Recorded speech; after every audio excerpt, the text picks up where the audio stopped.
Well, the people who rule over Gaza are, I agree with you, a disgusting fascist organization. They're called the State of Israel.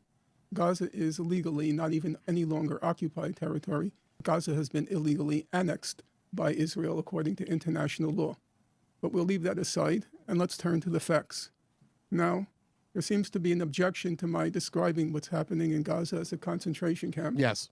And there seems to be an objection because I'm not giving enough agency to the people of Gaza. So let's look at the facts.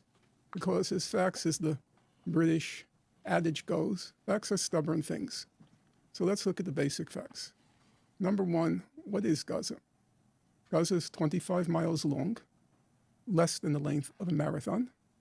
And Gaza is 5 miles wide. That is the distance from where we are now on West 4th Street, NYU, to Columbia University, 116th Street. So if you imagine a marathon by the distance from here to Columbia University, that's Gaza. Gaza is among the most densely populated places on God's earth. It's more populated than Tokyo. The population of Gaza is 2.3 million people. Of those 2.3 million people, 70% are refugees or descendants of refugees. That is Palestinians who were expelled from Israel in 1948. Approximately 290,000 ended up in Gaza.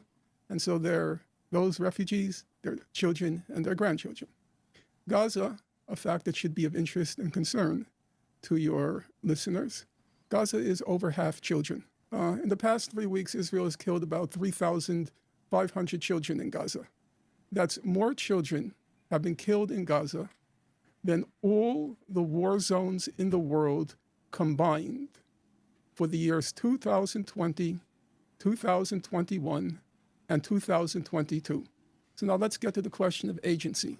Nothing can go into Gaza and nothing can leave Gaza without Israel's permission. No one can go into Gaza and no one can leave Gaza without Israel's permission. Israel controls the surrounding water. Israel controls the airspace.